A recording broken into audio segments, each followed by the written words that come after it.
journal. Henri Ochocho.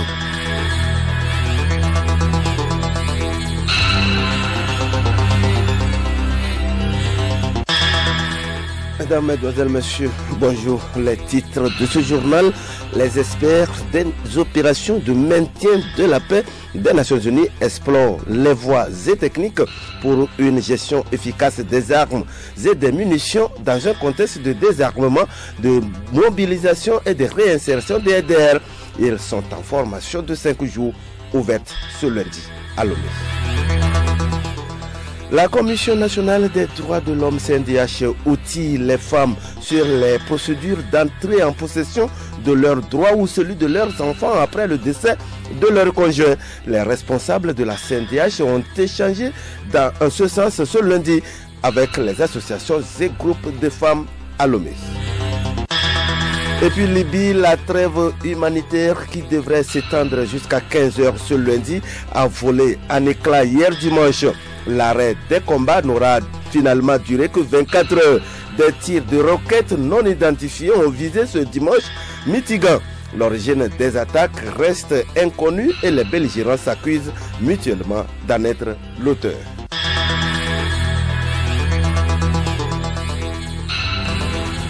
Radiolomé.tg.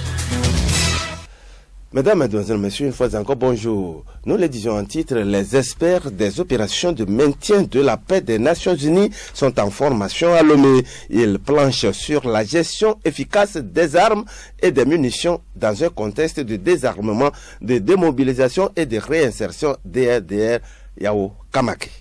Cette formation vise à fournir aux praticiens du désarmement, de la démobilisation et de la réinsertion DDR des ressources pour développer des activités appropriées en matière de gestion des armes et des munitions conformément aux normes et directives internationales. Anselme Yabouri, directeur du Centre régional des Nations Unies pour la paix et le désarmement en Afrique, UNREC. Ils seront formés sur différents modules de gestion des armes et des munitions. Disons, les menaces ont pas mal évolué. Par le passé, si je prends le cas du continent africain, beaucoup de continents d'ailleurs, étaient souvent la proie de guerres civiles. Et donc le DDR était essentiellement conçu autour de la démobilisation des combattants qui avaient pris part à ces guerres civiles. Aujourd'hui, les défis sécuritaires évoluent. Vous voyez qu'on parle de plus en plus aujourd'hui d'extrémisme violent. Et donc, les questions de DDR se doivent également de prendre en compte ces contextes changeants. La rencontre de Lomé découle d'un projet conjoint du département des opérations de paix, DPO,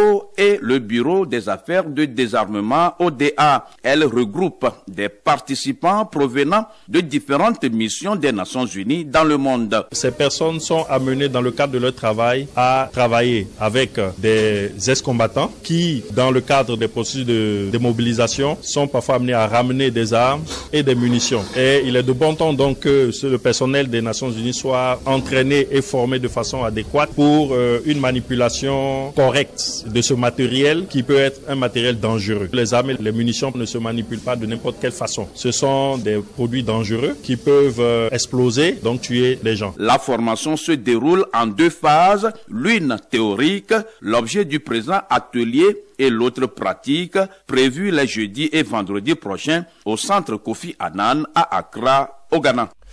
Merci à toi, Yao Kamake. Rencontre d'échange ce lundi à Lomé de la Commission nationale des droits de l'homme, CNDH, avec les associations et groupes de femmes. L'objectif est d'outiller les femmes sur les procédures à suivre afin d'entrer en possession de leurs droits ou de celui de leurs enfants après le décès de leur conjoint. Hortense Joa.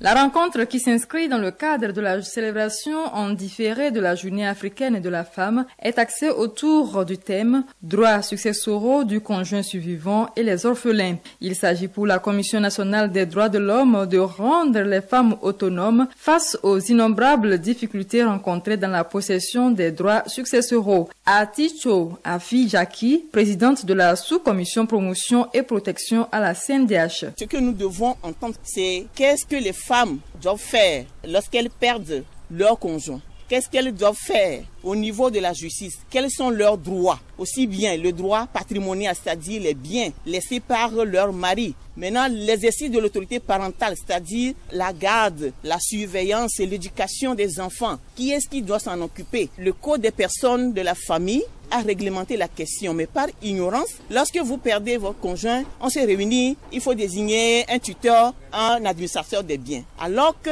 lorsqu'il y a un des parents qui est en vie, on n'a pas besoin de désigner un autre tuteur que le second parent qui est en vie pour exercer l'autorité parentale que administrer les biens des enfants mineurs. Aticho Afi Jackie revient sur l'essentiel des informations sur la dévolution successorale conformément au code de la famille. Il faut absolument que vous soyez dans les liens du mariage. Et donc, quand vous perdez votre conjoint, le code dit, vous avez droit à un quart des biens de votre conjoint s'il y a des enfants. Maintenant, s'il n'y a pas des enfants, mais que le conjoint a laissé le père et la mère, la femme ou bien le mari veuf a droit à la moitié des biens.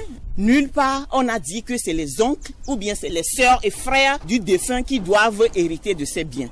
Ce n'est que lorsqu'il n'y a pas enfant, il n'y a pas de conjoint survivant, il n'y a pas de père et mère, que la succession est dévolue aux frères et sœurs du défunt. La même sensibilisation se poursuit ce mardi à Vaughan pour une meilleure pénétrabilité du concept au sein de la population.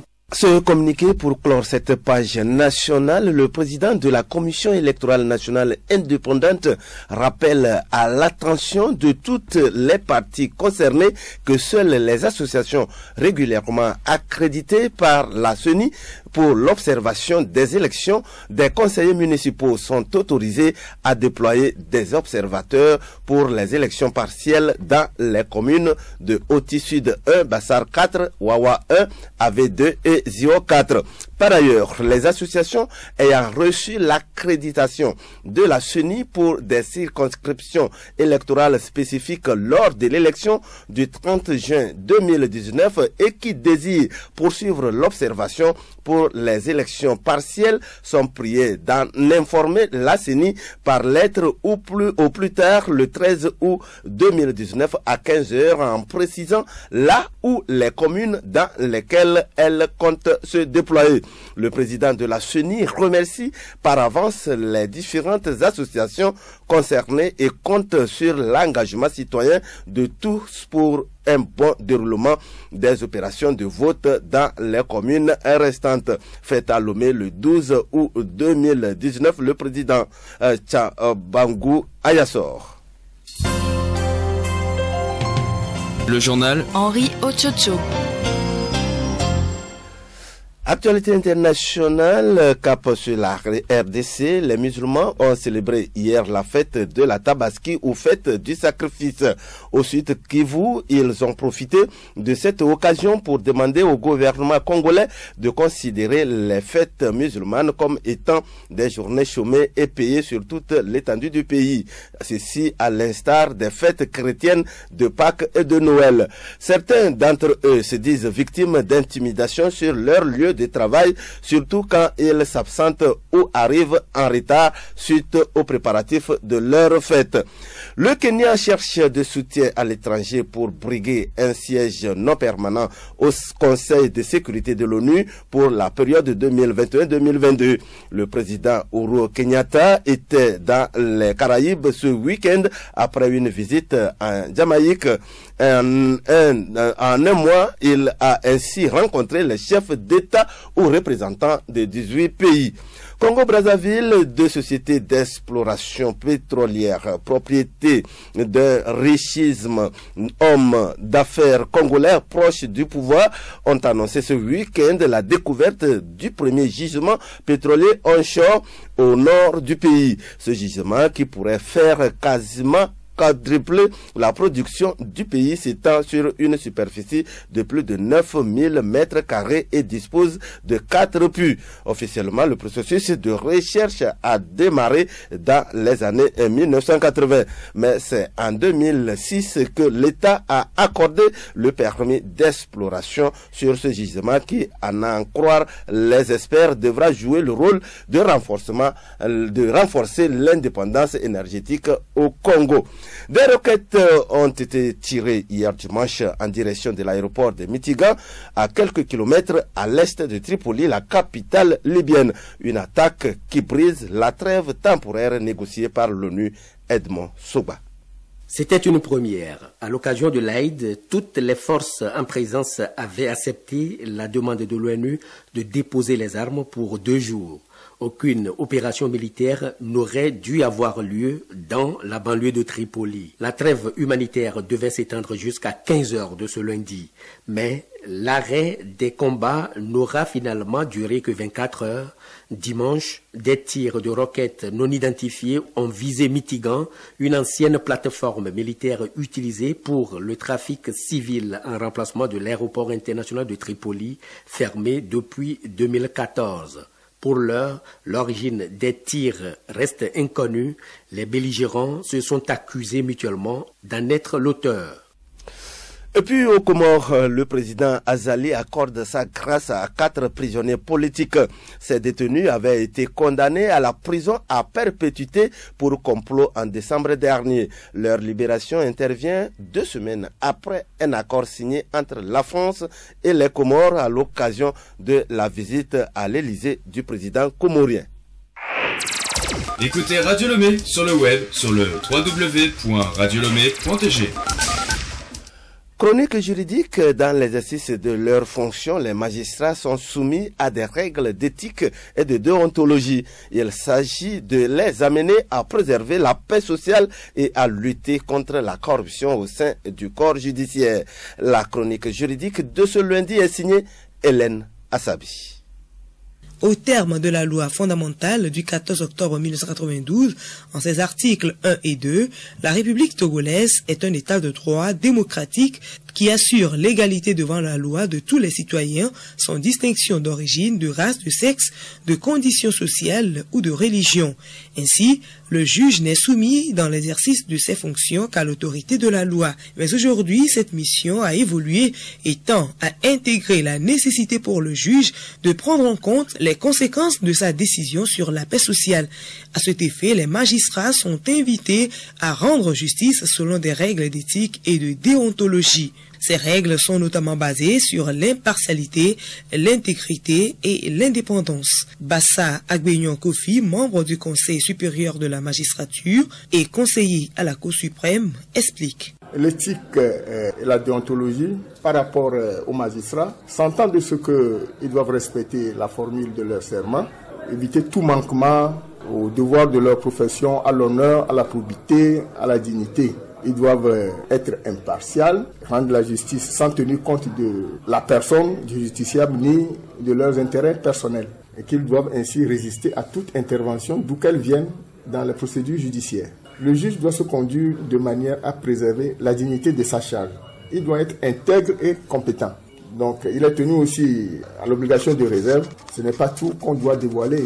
Tous les renseignements que vous détenez de par votre profession ne sont pas des renseignements à livrer au public. Le juge doit toujours être discret. Des sanctions sont prévues pour les magistrats qui enfreignent à ces règles. Akakbovi Gamanto, président du Conseil supérieur de la magistrature et président de la Cour suprême du Togo. Si il y a des sanctions qui sont prévues, et par le passé même, on a été amené à radier un magistrat du corps parce que les faits qui lui étaient reprochés étaient des faits avérés et donc on a été obligé de le radier carrément du corps. D'autres ont eu des sanctions qui les ont amenés à rester à la maison pendant un certain temps avant de reprendre. Pour éviter la corruption, les justiciables sont également appelés à faire confiance à la loi. Nous retrouvons Bassa Agbenyon. Au-delà des magistrats, il faudrait qu'on s'interroge aussi sur la participation des justiciables au phénomène de corruption. Généralement, le juge ne demande rien, mais c'est par moments les justiciables qui avancent, qui promettent et qui donnent parfois. Donc, un peu de civisme de la part des justiciables. Il faut qu'ils apprennent et comprennent qu'ils n'ont pas besoin de donner quelque chose à un magistrat avant qu'on leur rende une décision. Les justiciables doivent faire confiance à la loi et ne pas s'intéresser nécessairement à intéresser le magistrat. Merci de votre aimable attention. On se retrouve lundi prochain pour un autre numéro. Fidèles auditeurs, à partir de 13h, vous suivrez le magazine des sports qui vous sera présenté par Théophile Dandakou. En voici les titres. Les représentants togolais en Coupe africaine de football se sont bien comportés pour les préliminaires. Allez, la SCK et Maranatha ont arraché des scores honorables. Dans un mois débute le championnat national de football de première division. Dans ce magazine, la liste des 12 clubs au rendez-vous. Début des saisons de football dans les grands pays européens. La France et l'Angleterre ont annoncé les couleurs ce week-end. Et puis du handball, les matchs du championnat Lomé Commune et Golf se sont poursuivis ce week-end. Voilà pour le journal. Les rappels des titres dans une poignée de secondes.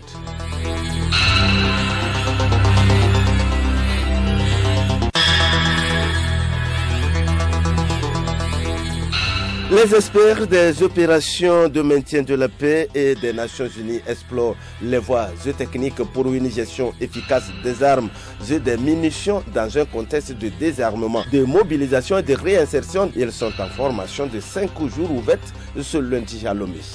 La Commission nationale des droits de l'homme CNDH outille les femmes sur les procédures d'entrée en possession de leurs droits ou celui de leurs enfants après le décès de leur conjoint. Les responsables de la CNDH ont échangé dans ce contexte ce lundi avec les associations et groupes de femmes à Lomé. Et puis en Libye, la trêve humanitaire qui devrait s'étendre jusqu'à 15h ce lundi a volé en éclats hier dimanche.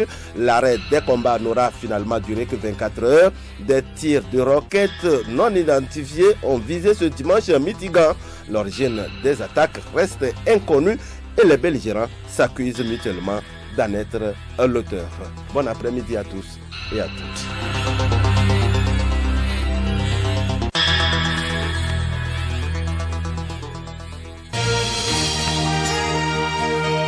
Radio Lomé, boîte postale 434, email radiolomé@radiolomé.tg.